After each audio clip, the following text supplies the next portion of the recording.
오늘도 역시 그 사람 인변 이펙트스가 들어간 거 공부하는데, 오늘은 괴짜, 요거 클괴짜 또는 허수아비 괴짜, 요걸 이제 머리를 먼저 하겠습니다.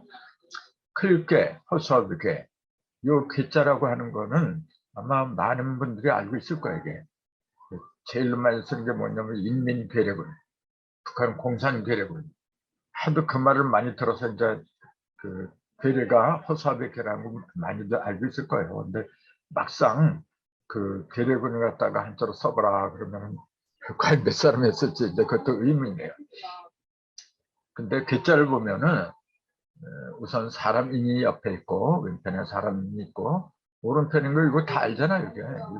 이게 귀신 귀자라. 이게 귀신 귀자 그렇게 쓰죠. 이렇게. 요게 이제 귀신 귀자가 요거 맨 위에 있는 요거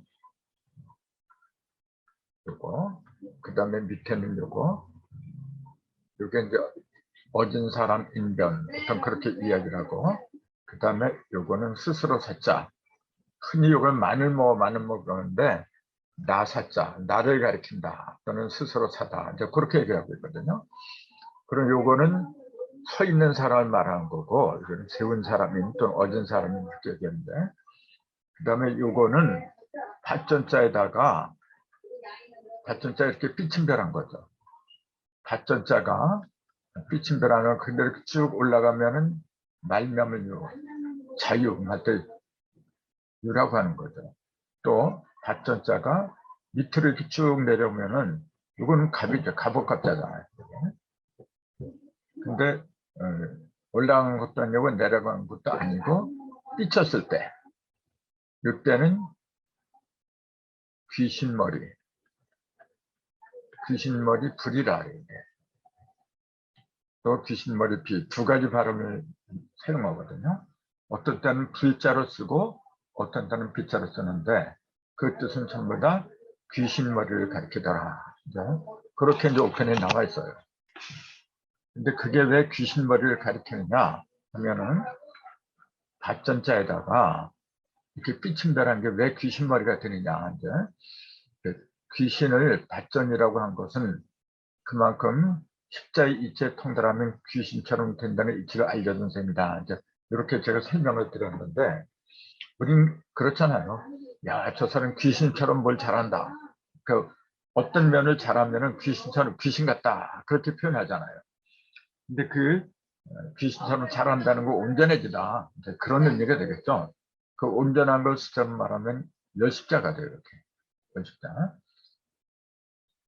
그래서 전에도 말씀드렸지만 숫자는 1하고 10하고 1하고 0하고 이거 합한 게 10이라 그랬는데, 0은 이제 잘 안 나타나고 나타나는 것만 갖고 얘기를 하면은 1하고 10이 가장 대표적인 숫자거든요.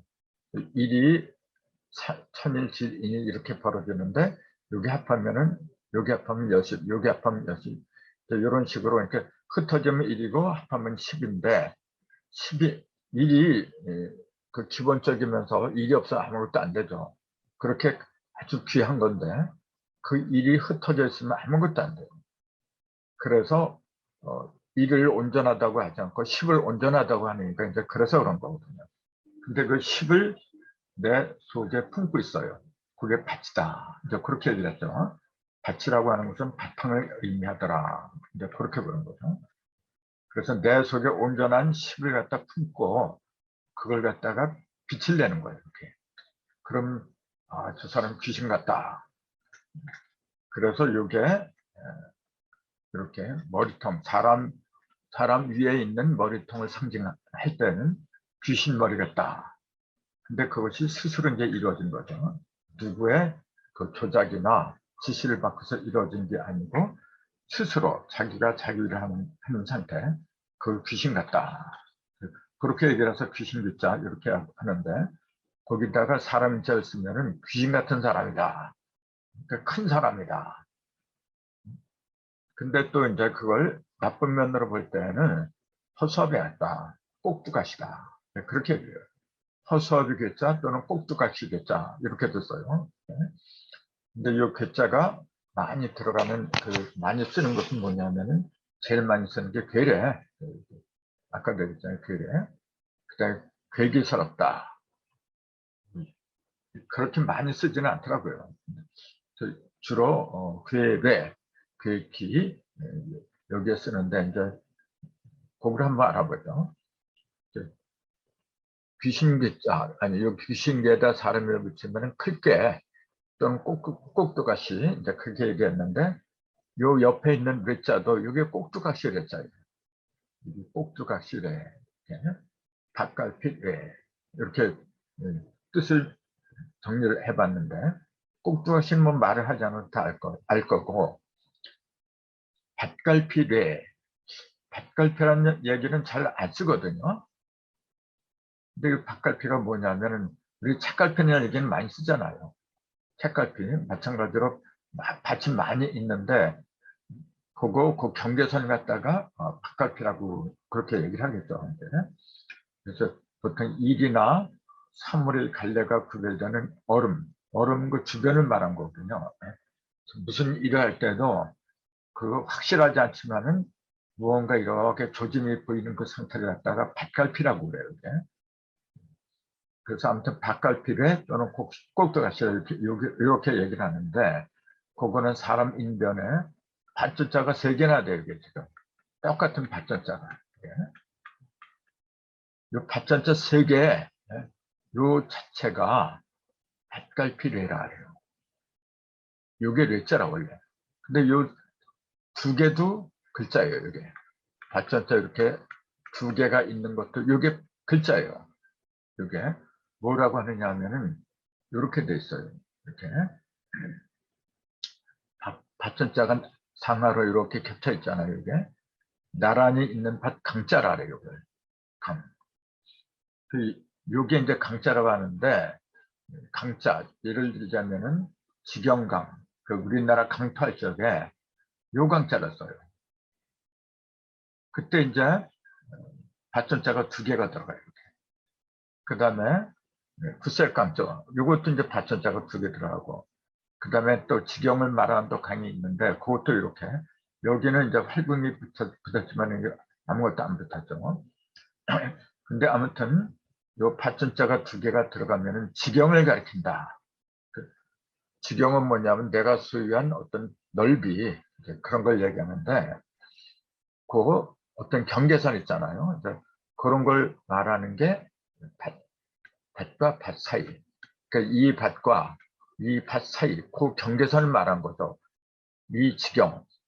그걸 직영경이라고도 하고 직영강이라고 하고 그렇게 얘기를 하는데 아무튼 3개짜리가 있으면 밭갈피 되고 2개가 있으면은 나란히 있는 밭강이다. 이제 그렇게 오편에 나와 있어요. 이제 그래서 이제 근데 요 3개짜리가 왜 꼭두가시래라고 했느냐면은 밭전자 자체가 이미 온전하거든요. 열십자가 하나 딱 들어가 있잖아요. 하나만 있으면 되는데 아무리 좋은 거라고 해도 똑같은 게 이렇게 겹쳐 있으면 흉내를 낸다. 그 얘기예요. 서로 시샘하고 흉내 낸다. 그러니까 그건 꼭두가시다. 거기다가 이제 사람 인자를 붙이면은 꼭두가시 같은 사람. 그래서 괴리다. 이제 그런 표현이 붙었죠. 이제 이해하기 쉽게 하려면은 아무리 좋은 거라고 해도 여러 개가 있으면은 뭔가 이제 흉내를 내더라. 그래서 그걸 꼭두가시라고 그런다. 그렇게 이해를 하는 게 아마 좋을 거예요. 그 다음에 이제 그의 기. 요거는 이제 기할기라 그러잖아요. 이제 기이하다, 기묘하다 할 때 요 기자를 많이 쓰는데 크고 기이하다는 뜻이죠. 이제 괴기라고 하는 거는 이렇게 클 괴자니까 크고 요거는 기이하다. 그러니까 괴기는 크고 기이하다는 말이 되겠죠. 근데 기자를 보면은 이게 위에 여선육자가 있고 여선육이 아니라 큰 대자지 큰 대자. 이렇게 큰 대자가 있고 그 다음에 밑에 이렇게 오를가자가 있다. 오를가하고 큰 대자 같은 게 하니까 이걸 그대로 말하면 대가가 되겠죠. 이제. 크게 옳다. 이제 그렇게 번역을 할 수가 있는데 크게 옳다는 게 무슨 말이냐 그러면 우선 가짜를 한번 볼까요? 우리가 이 가짜 많이 쓰잖아요. 가부간에 결정을 내려야 된다. 기냐 아니냐.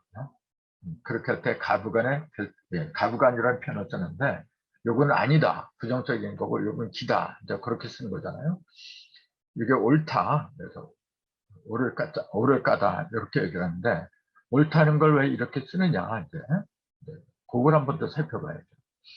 이게 본래 각본문에 보면은 곡괭이를 그렸어요. 이렇게 그 농사지는 곡괭이를 이렇게 곡괭이 이렇게 있잖아요. 곡괭이를 그리고 그 속에다가 사람 입구자를 이렇게 집어넣었어요.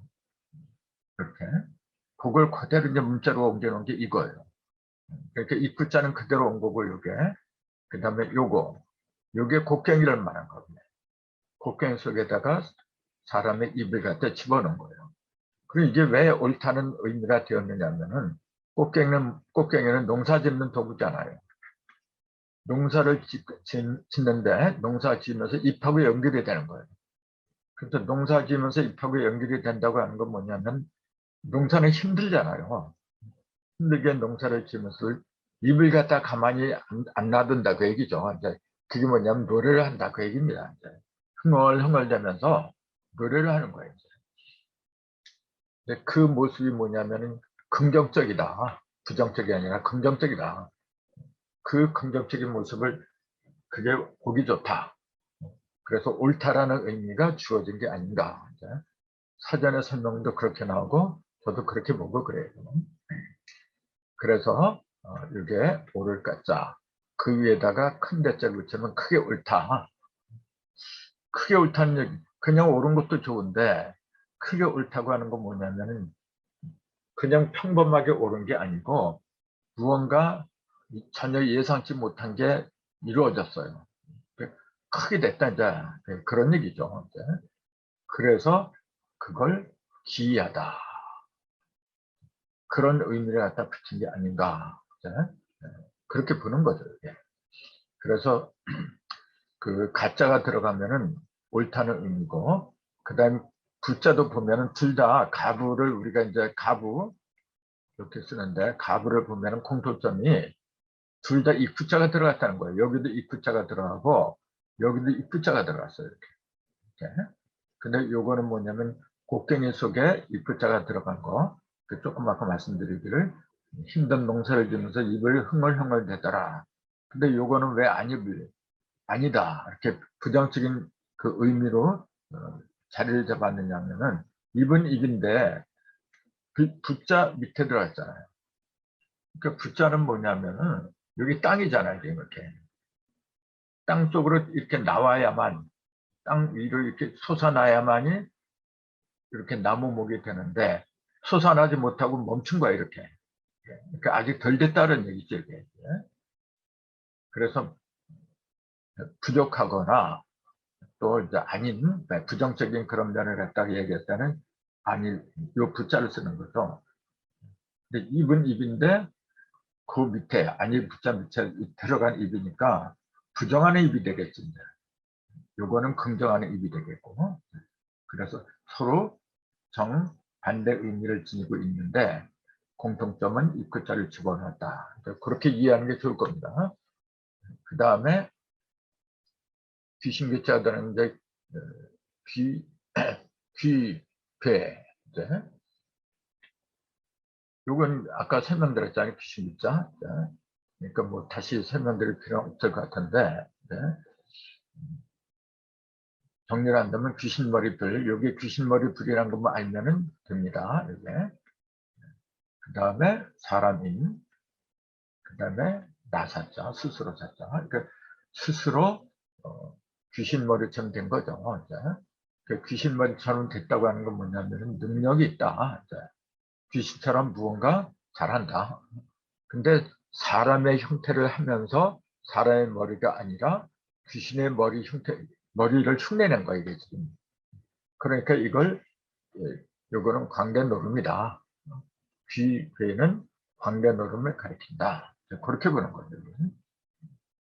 그래서 똑같은 클괴자, 꼭두가시 괴자지만은 어떤 거하고 어울리느냐에 따라 뜻이 약간씩 변형이 될 수가 있다는 걸 말씀드렸죠. 그 다음에 또 이제 인부서가 들어가는 것은 이제 갯방자가 있어요. 갯방자. 요것도 뭐 그렇게 많이 쓰는 건 아닌데, 그 무심코 우리가 쓰는 말 중에 방자가 들어가는 게 많이 써요. 요거는 이제 사람 인변을 하고 옆에 있는 거, 오른쪽에 있는 게 요게 방자에 볼래. 이게 두루방, 이렇게 얘기하죠. 두루 돈다. 그러니까 중심을 말하는 게 아니라 주변을 말한 거죠. 그 곁을 말한 거죠. 그래서 곁방이다. 이렇게 얘기를 하죠. 이제. 그래서 이 방자를 보면은 위에 있는 게 이게 여선육자예요. 이렇게 여선육자고 그 다음에 이걸 덮었잖아요. 그럼 뭘 덮었느냐니까 모방자를 덮은 거라 이게. 그래서 방이란 발음 요 모방자에서 봤거든요. 이렇게 발음을 딴 데서 이렇게 따와서 그 발음 이걸 갖다가 형성문자다. 그렇게 얘기를 하는데 이거는 형성문자죠. 그 6 밑에 뭐가 있냐면 이렇게 뭐가 난 것 같아 덮어준 거. 그걸 갯방이라고 하더라. 근데 그게 왜 그 두루나 곁이라는 의미로 쓰게 되었느냐. 또 그걸 봐야죠.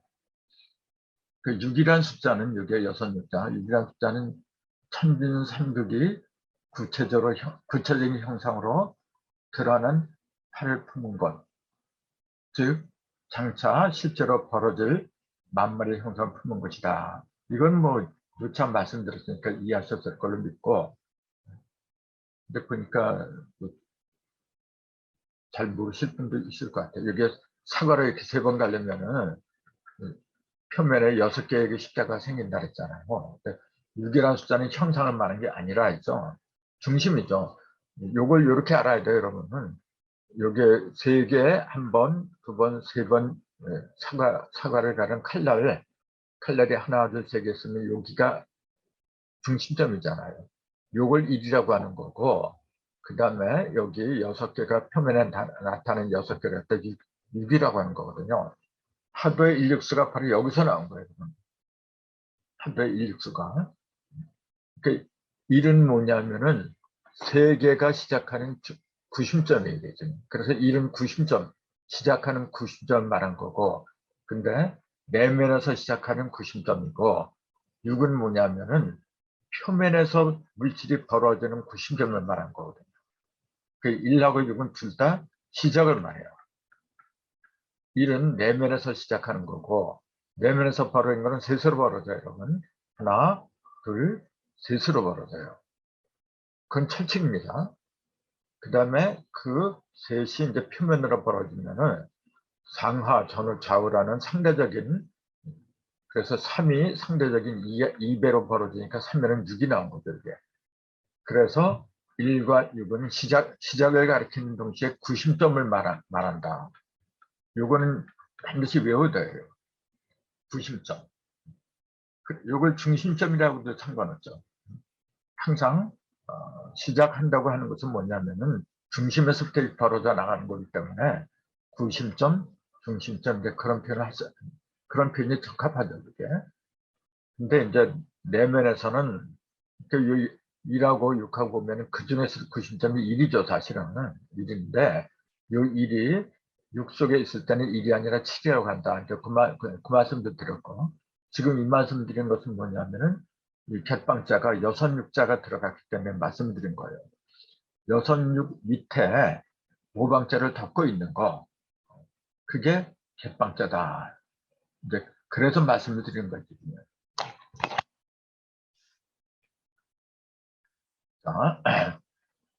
그래서 6이라는 숫자는 형상이 없는 거예요.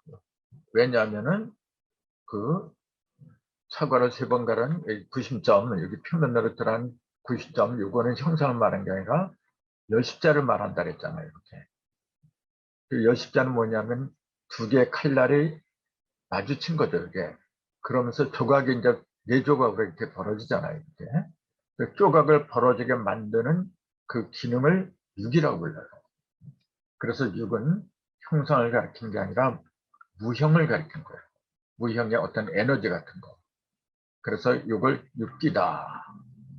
제가 이제 자주 쓰는 표현 중에 육은 기운기자, 육기다 하는 그 이유가 에너지를 가리키기 때문에 그래요. 8개의 형상은 8개, 8조각으로 벌어지잖아요. 그 8개 조각을 벌어지게 하려면 기운이 있어야 돼요. 그걸 날카로운 칼날이다. 이제 그렇게 표현한 거죠. 이게. 그래서 육이라는 숫자는 에너지, 기를 말하는 거고, 그 에너지가 에너지에서 이렇게 덮어진 거예요.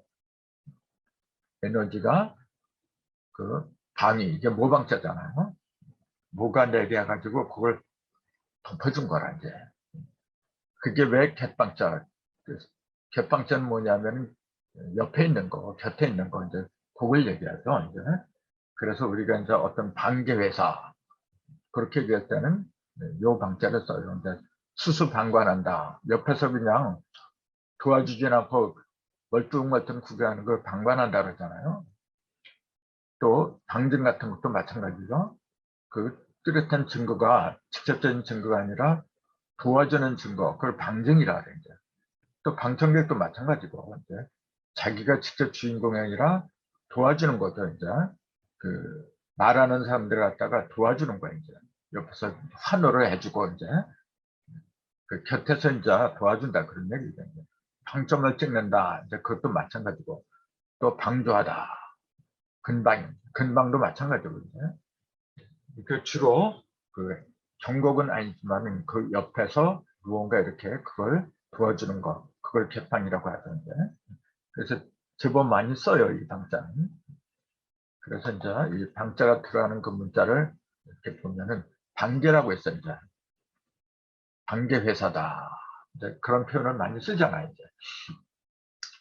방계는 자기와 같은 시조에서 갈라져 나간 다른 계통이라는 뜻이다. 이게 사전에 하는 설명이거든요. 계자는 이게 매일 계자예요. 이제 맨다. 이렇게 흐트러진 거 갖다가 정리를 하는 거죠, 이게. 이게 각본만에 보면은 실타래 있잖아요. 우리가 실타래라고 이제 실을 이렇게 감고 풀고 하는 그 도구가 있잖아요. 그 실타래를 그려놓고 위에는 이렇게 손톱조차를 이렇게 써놓고 그 밑에다가 실이 이렇게 감기고 피리고 하는 실타래를 그려놨어요. 요걸 갖다 글자로 만들어낸 게 이 멜개자예요. 그래서 멜개자가 왜 이러한 형태를 지니게 되었는가 하는 것은 손톱조차를 그대로 이렇게 모사한 게 요거고, 그 다음에 실타를 갖다가 그 모사한 게 요거예요. 실사잖아요, 이게. 그래서 위에 있는 요거는 손톱을 말했다. 그렇게 말씀드렸잖아요. 그 손톱을 이렇게 쓰잖아요. 손톱조차 이렇게 쓰는데 이게 뭐냐면은 셋이 벌어졌잖아요. 이렇게 셋으로 벌어진 걸 하나로 이렇게 묶어서 이렇게 빛나게 한다. 이제 그런 의미가 들어있죠. 여러분 손톱을 보세요. 손톱은 만약 손톱이 없다고 가정해 보세요. 그러면 어떤 일을 하다가 이제 손이 막 찢고 이제 그 부상을 당할 염려가 상당히 많죠. 그러니까 손톱은 뭐냐면은 그 손을 보호해 주는 거예요. 보호해 주면서 그 손을 통한 건강 상태, 그걸 또 알 수가 있어요. 여러분 말이 나온 김에 손톱은 어디하고 어떤 장기하고 그 연결이 되느냐면은 간하고 연결이 돼요. 간. 그래서 손톱에 이상이 있는 사람들, 손톱에 어떤 어느 날 갑자기 색깔이 변한다든가 굳어진다든가 하면은 그건 간에 이상이 왔다는 신호가 되겠거든요. 그럼 왜 간하고 손톱하고 연결이 되느냐 하면은 그 성질이 똑같아요.